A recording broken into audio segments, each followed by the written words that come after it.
അതുകൊണ്ട് തന്നെയാണ് regulatory commission സൂചിപ്പിച്ച ബസ് പോലുള്ള എനർജി സ്റ്റോറേജിനുള്ള അത്യാവശ്യം വരുന്നത്. ഇത് തീർച്ചയായിട്ടും നമുക്ക് ഇതിനെ ക്രൈസിസിനെ മാനേജ് ചെയ്യാനായിട്ട് ഈ 3 മാസം കൊണ്ട് പറ്റിയില്ല എന്നുള്ളതും ഇപ്പോഴും ഈ പഴയ കാരണവന്മാർ പറഞ്ഞുകൊണ്ടിരിക്കുമല്ലോ, രാമരാമ നാരായണ എന്നൊക്കെ പറയുന്ന പോലെ ഇപ്പോഴും TMC ഹൈഡൽ എന്നൊക്കെ പറഞ്ഞുകൊണ്ടിരിക്കുന്ന വൈദ്യുതി ബോർഡിൻ്റെ ഒരു ചെറിയൊരു തലമുറയുടെ ഒരു ജനറേഷൻ പരാധീനത ഇതിനെ വല്ലാതെ തളർത്തുന്നുണ്ട്. കാരണം ഇപ്പോൾ നമ്മൾ രണ്ട് രൂപ ഗ്രിഡിലേക്ക് സോളാറിന് ഇലക്ട്രിസിറ്റി ചാർജ് കൊടുക്കുന്ന ഈ നമ്മുടെ ഉൽപ്പാദകരായിട്ടുള്ള മലയാളികളായിട്ടുള്ള റൂഫ് ടോപ്പ് ഉൽപ്പാദകരോട് അല്ലെങ്കിൽ അത്തരത്തിൽ കുറച്ചുകൂടെ വലിയ കപ്പാസിറ്റി ഉൽപ്പാദിപ്പിക്കുന്ന ആൾക്കാരോട് നിങ്ങളൊരു ബസ് വെച്ചോളൂ, രാത്രി നിങ്ങൾ ഞങ്ങൾക്ക് തരികയാണെങ്കിൽ ഞങ്ങൾ 10 രൂപ തരാമെന്ന് പറഞ്ഞു കഴിഞ്ഞാൽ കേരളത്തിൽ 500 മെഗാവാട്ട് ഉണ്ടാക്കാനായിട്ട് 2 ആഴ്ചത്തെ സമയമൊക്കെ വേണ്ടി വരുള്ളൂ. കാരണം ഇപ്പോൾ കമേഴ്ഷ്യൽ ലെവലിൽ തന്നെ സോളാർ ചാർജ് ചെയ്തിട്ടുള്ള ബസ് ബേസ് ചെയ്തിട്ടുള്ള ജനറേറ്റേഴ്സ് വാങ്ങിക്കാൻ കിട്ടും. 4 ലക്ഷം രൂപയ്ക്ക് 5 കിലോ വാട്ട് ജനറേറ്റർ നമുക്കൊരു 6-7 മണിക്കൂർ സമയത്തേക്ക് അത്രയും ഇലക്ട്രിസിറ്റി തരുന്ന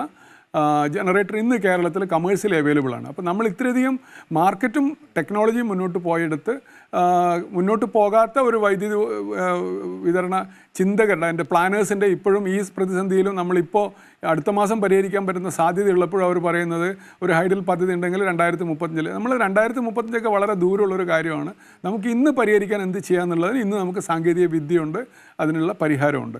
അതുകൊണ്ട് തന്നെ തീർച്ചയായിട്ടും ഞാൻ പറയും, ഇത് നിങ്ങളുടെ ചോദ്യത്തിന് ഒരുപക്ഷേ ഈ പറഞ്ഞതൊരു ക്യുമുലേറ്റീവ് എഫക്റ്റ് ഉണ്ട്. പശ്ചിമേഷ്യ സംഘർഷം കാരണം ഇൻഡക്ഷൻ കുക്കറിൻ്റെ ഉപയോഗം കൂടിയിട്ടുണ്ട്, ചൂട് കൂടുതൽ കാരണം AC ഇതൊക്കെ കൂടിയിട്ടുണ്ട്. പക്ഷേ ഇത് കൂടുന്നതിനെക്കുറിച്ച് നമ്മൾ ആലോചിക്കാനും പ്രാപ്തരാകുകയും ചെയ്യുക എന്നുള്ളതാണ് പ്ലാനിങ് എന്നുള്ളത്. അല്ലെങ്കിൽ ഒരു സർക്കാരിൻ്റെ സംവിധാനത്തിൽ ഒരു പ്ലാനിങ് വരേണ്ടത് അങ്ങനെയാണ്.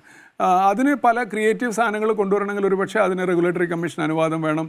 ഞാൻ ഈ പറഞ്ഞ എളുപ്പത്തിൽ നമുക്ക് ഒരു ബസ് സ്റ്റോറേജ് ഡിവൈസിൽ നിന്ന് ഒരാളുടെ കയ്യിൽ നിന്ന് ഇലക്ട്രിസിറ്റി വാങ്ങിക്കാൻ പറ്റില്ല. അല്ലെങ്കിൽ ഇപ്പം കേരളത്തിൽ ഇലക്ട്രിസിറ്റി ചാർജ് ചെയ്ത കാറുകൾ ധാരാളമുണ്ട്. രാത്രികളിൽ വേണമെങ്കിൽ ഈ കാറുകൾക്ക് ഡിസ്ചാർജ് ചെയ്ത് ഗ്രിഡിലേക്ക് ഫീഡ് ചെയ്യാനും പറ്റും. അത്തരത്തിൽ സാങ്കേതികമായിട്ടുള്ള പല പരിഹാരങ്ങളും എനിക്ക് തോന്നുന്നു ഇപ്പോഴും നമ്മൾ അന്വേഷിച്ചിട്ടില്ല. പകരം നമ്മൾ പിന്നെയും നാരായണ എന്നുള്ള ഒരു